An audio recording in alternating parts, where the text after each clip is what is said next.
Welcome. You're watching NDTV Profit. In yet another escalation of his tariff rhetoric, US President Donald Trump has doubled down on his threat, and India is in the eye of the storm. Trump has reiterated that India is the highest tariff nation in the world, and he will substantially raise tariffs on India. In fact, he claims in 24 hours. The official announcement could be made later tonight. But this is no longer about trade or fixing deficits, is it?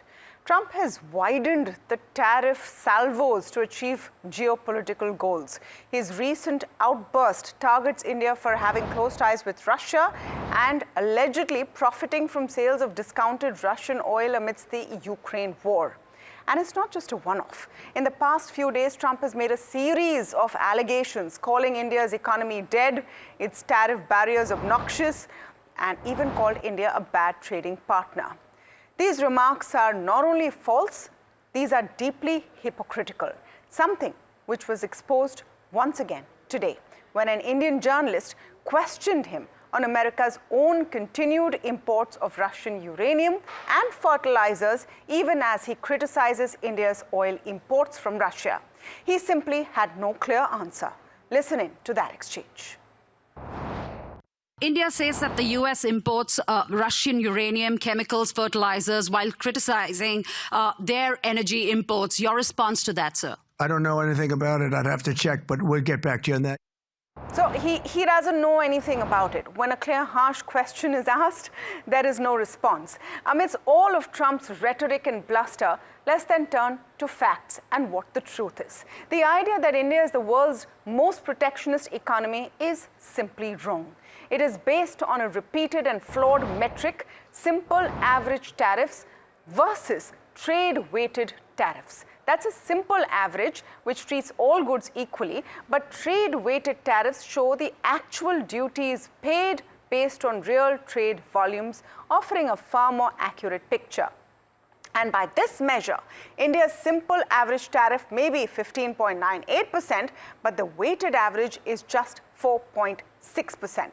That puts India's tariffs in line or even lower than most other nations. And as we expose these double standards, it's also important to note that the US itself imposes extremely high tariffs, some as high as 297% on politically sensitive items like sour cream, tobacco, and peanut butter. So why then is India being threatened with even higher tariffs? Has Trump truly lost the plot? To talk on this further, I'm now joined by some of our speakers today, and we're talking quite a bit on what will happen next. Astha Gudwani is joining in, India Chief Economist at Barclays. Ajay Bagga, market expert, joining us on the show. Pallab Banerjee, MD of Pearl Global Industries, also with us on the show. Welcome to all of you, and thank you so much for speaking with us. In fact, Mr. Bagga, let me kick off this conversation with you as we talk about what the tariff truth is. And the fact that India has so far not responded in any harsh way to what is simply lies. The way tariffs are being looked at by the United States is not necessarily the right metric, isn't it? Yeah, absolutely agree with you. And India has given a very factual, very diplomatic and very rules-based kind of a response, stating the facts. So we are not getting into a street brawl, but we are talking nation to nation, which is how this should be conducted. Having said that, what happens now if there are higher tariffs announced in the next few hours, as Trump has claimed? Mr. Bagga, that question once again to you. Okay, the deadline is Friday. Yesterday in the morning, talking to a business channel, he said, I'm going to unleash substantial tariffs on India in 24 hours. But in the press conference that you were showing earlier in the segment, again, somebody asked him about secondary tariffs being so high, and he says, I never gave a number. So he's backtracked on that 100% already. Steve Witkoff is in Moscow today. He's meeting Putin and Putin's cabinet. There is a chance that Russia has made an offer last night. It's on similar lines, which was not acceptable to Ukraine earlier.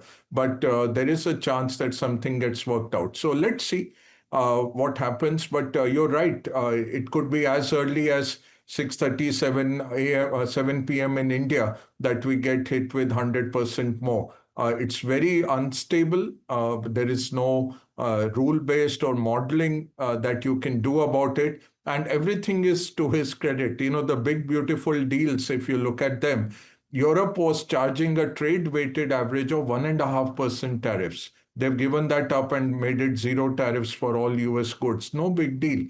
Uh, Korea, which had an FTA, on the remnant of trade-weighted tariffs, they had 0.79%, which is calling a big, beautiful deal. Europe is the best and biggest and most beautiful trade deal ever.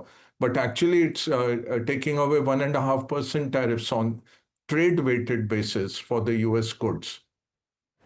Okay, I want to come to you, Ms. Astha Gudwani, just on this point, on how the tariffs are looking at and India's tariff truth, because for long, we have been just accepting, really, quite generously, if I might add, this claim that tariffs in India are very, very high. The fact is that they've come down over the last 25 years significantly. A lot of what India imports also comes in SEZs, free trade zones, which have its own tariff structures.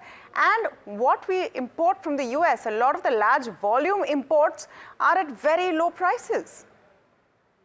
That's right. So thank you for asking that question and bringing that point up, that this indeed is a myth that India is the tariff king, as we have been called many times now.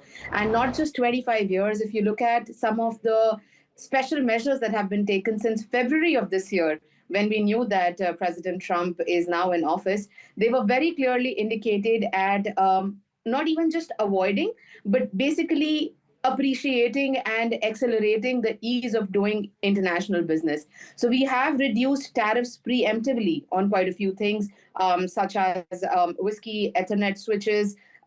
We obviously did this on Californian almonds. We are open to do this on walnuts and pistachios. Harley-Davidson is a very important case in point, and we have seen to be reducing tariffs on that as well. So I think at the moment, this threat of 25% plus an undisclosed penalty, I don't think it's that much to do with the trade that US has with India.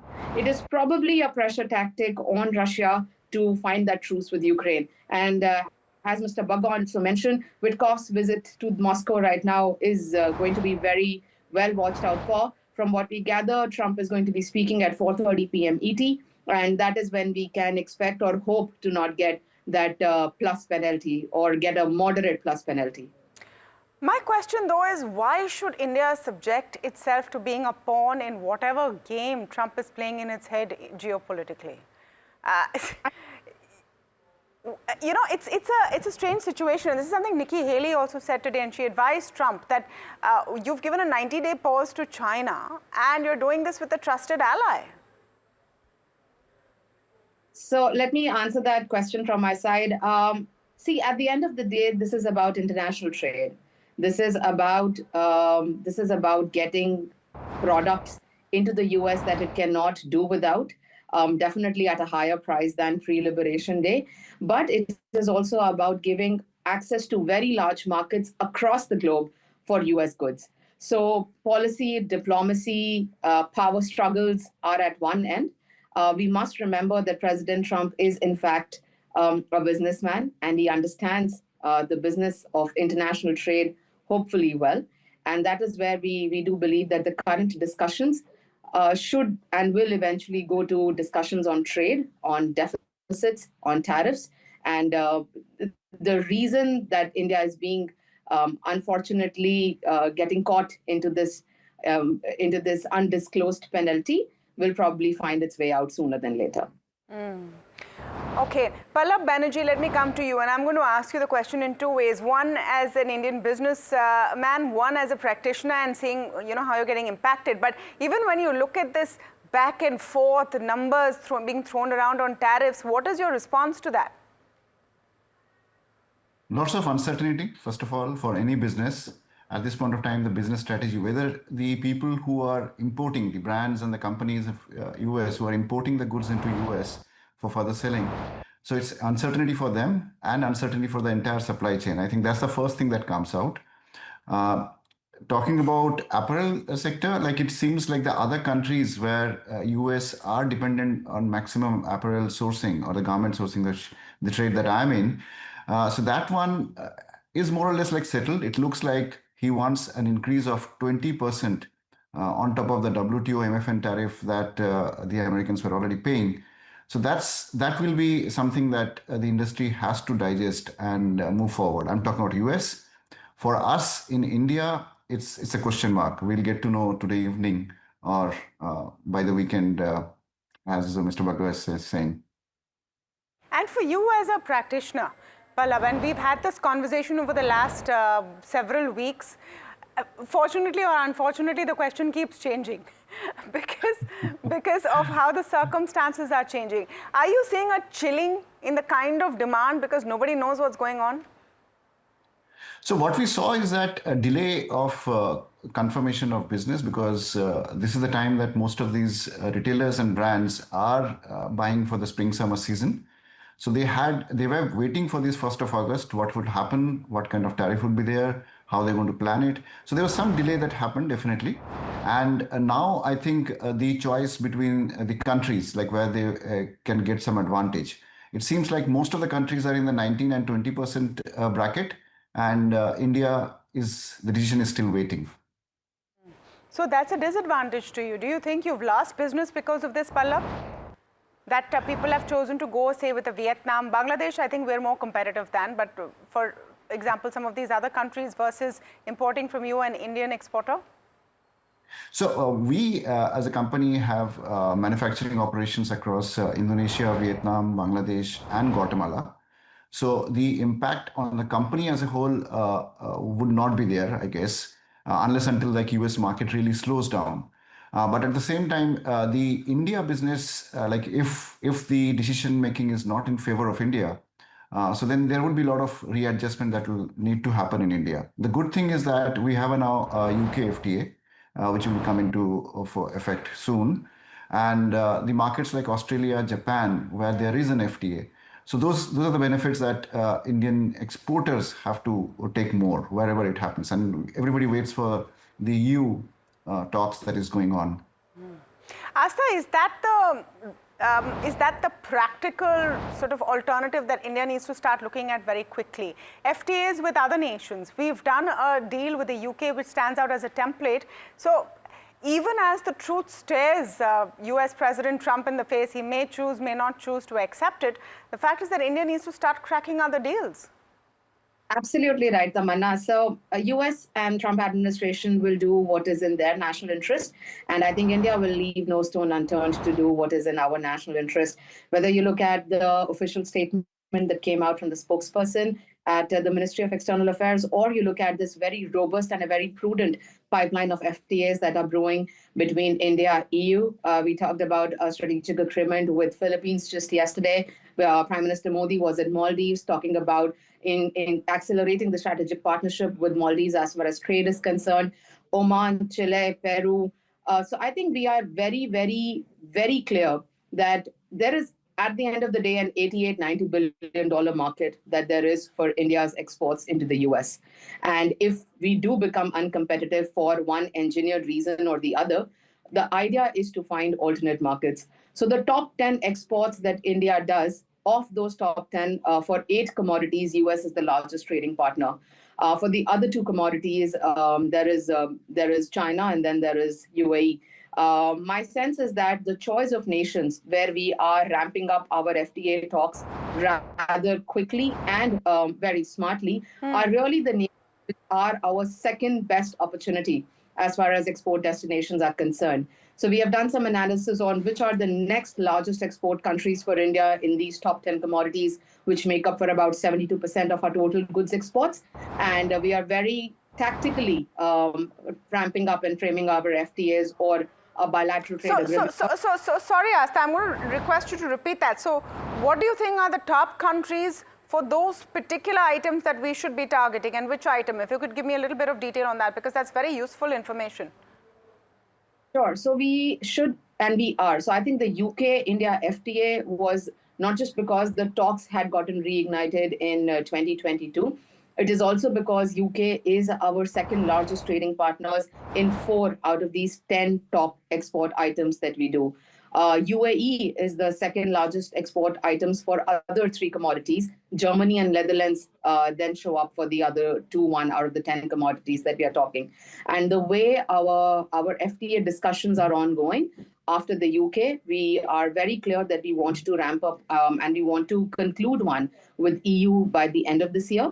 And the discussions with UAE, be it through the Middle Eastern corridor that the G20 presidency signature concluded, or be it the general widespread reaching out to a lot of Latin American countries as well. I think we are basically trying to cover the base as far as export destination alternates are concerned. And as for which are these commodities, see, these top 10 exports will be pharma, gems and jewelry, electronics items, including smartphones. There's going to be apparels and textiles, chemicals, and these are some of the key items that we are aiming at. Mr. Bagga, one of the things that Trump is saying, that it's not enough that India will charge 0% on American exports into India. What that gives us a sense is that is something that we have offered, that, okay, your imports can be zero tariff. Even that is not enough. My question is that how does this rift end? Because it's clear that India is not going to give in on certain complete red lines, which is, imports which impact agriculture, dairy, etc. Yeah, India has not offered zero tariffs, so that is a figment of his imagination, and these things will keep changing, Tamanna, by the hour. If you look at the EU said $750 billion of energy they will consume in the next 3 years. They are right now consuming $75 billion. How will they take it to $250 billion? Then he said $600 billion the EU will invest in the US, and US will make 90% of those profits on that investment. EU went back all from the Dutch to the French to the Germans. They questioned the EU commissioner, what have you signed? And then they said, we are not like China that we can put a sovereign fund money through a company. The companies will raise money, they will decide to invest, and they will decide who makes what profits of it. So they ruled out that 600 billion. Now he's saying if they don't invest 600 billion, I'm going to change and I'm going to put punitive sanctions on EU. So no matter what you appease him with, unless you are a rogue failed state like Pakistan, who's given some other personal deals to him, otherwise he will keep changing the goalposts. Same with the Japanese.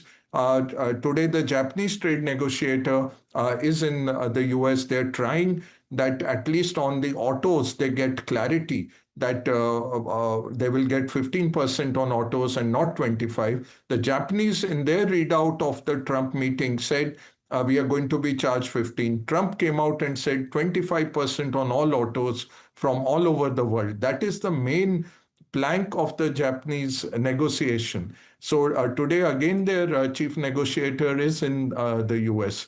And, an EU diplomat put it very nicely. He says, we are bureaucrats. We believe in the written word and the rule of law. These are deal makers. They only want to announce deals without going into the details. But the devil is in the details at the end of the day. Just a follow-up for you, Ajay, on how the market has reacted, that bit of nervousness continuing for the last several weeks.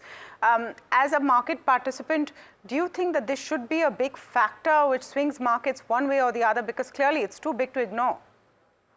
There is always a reaction we have seen. Like say the Japanese deal had a 1.5 day reaction. European deal had half a day reaction. Swiss were put with 39% tariffs. They were shut for Friday. They couldn't do anything. Monday morning they opened 1.9% down, ended at 0.2% down. So markets are resilient. They are seeing through. And the biggest test of this is the VIX. India VIX is sitting at 11-12 number. Clearly, the market is not very roiled about it. They know something will come eventually. If it doesn't, we have to find a way through it. If even if you get something like the Japanese got, the market did not continue to rally despite that. There was after 1 or 2 days, they said, "But what about this? What about this? You've given away too much."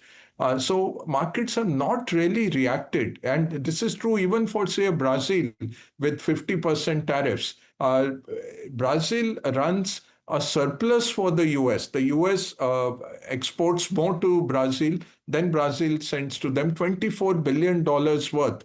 Trump went and put 50% on them. So that was not balancing trade. That was a purely political decision. He says, "Hey, I'm punishing you for hosting the BRICS summit and being the leader of the BRICS. Second, you are, my good friend Bolsonaro, you are putting him into prison and trying him for treason, for trying to overthrow a democratically elected government." So imagine that putting a visa restriction on the Chief Justice of the Brazilian Supreme Court. 7 justices have a Right. warrant out. If they step into the US, they will arrest them. Which country does this? And it's Brazil. It is like 24 crores population, biggest economy in the world. So yesterday, President Lula said, "I am not calling Trump on the phone. I will call Z. I will call Modi. I am not interested in talking to Trump." Then they realized we have a surplus with them. He's taken out tariffs on 20 products. So I don't know, where is the thinking, who's doing the thinking, who's the minder. These leaders normally are given a briefing which they go and So parrot. no, now it's Yeah. well established that nothing is making sense here. That's fine. The question is, how do we deal, and what is going to be the impact? And how can we put this in no uncertain terms that this is not, in fact, a tariff king nation? But just to the point, one more question with you, Ajay, on what FIIs have been doing. FII exits have been there from the Indian markets. There was a note today which said that you'd probably see FIIs heading for the exit even further if tariffs are higher. Do you see that as a big concern for Indian markets?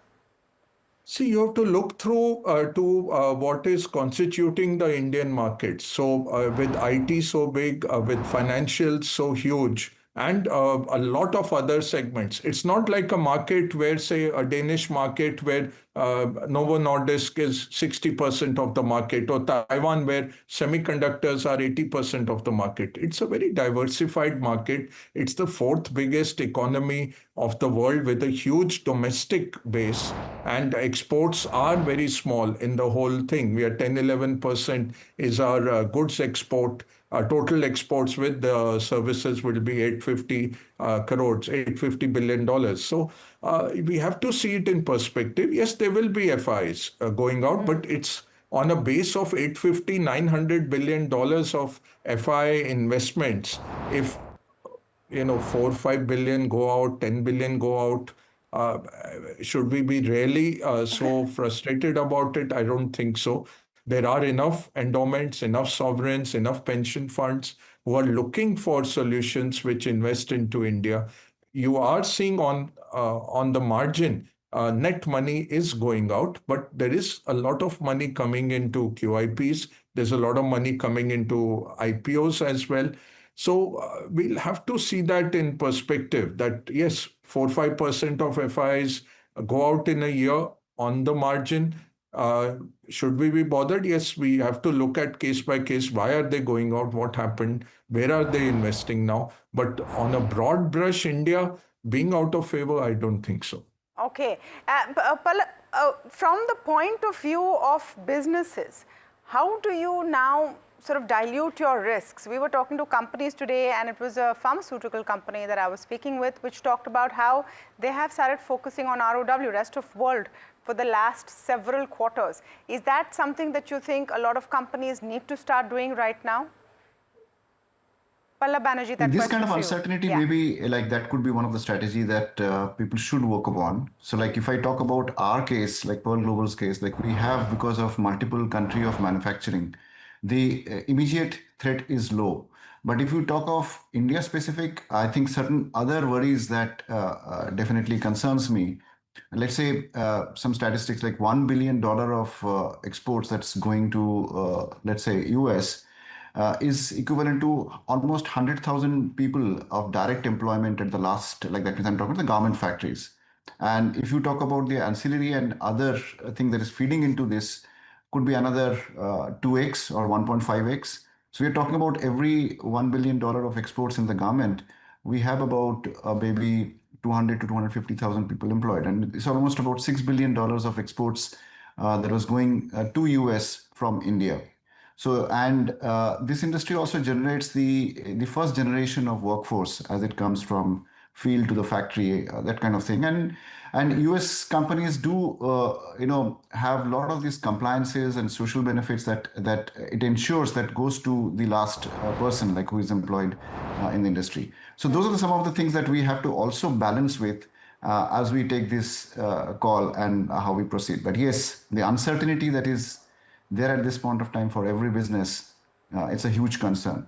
Yeah, definitely. Thank you so much, Pallab, Ajay, and Astha for speaking with us on the show today, and on a very important topic that will, I suppose, keep us on our toes for the next several days to come. Now, whether there is a huge substantial tariff increase or not, whether it's put on and taken back or not, one thing is clear, that India will now have this conversation on our own terms, and that's the truth and the space to watch. Thank you so much for joining us on this special show.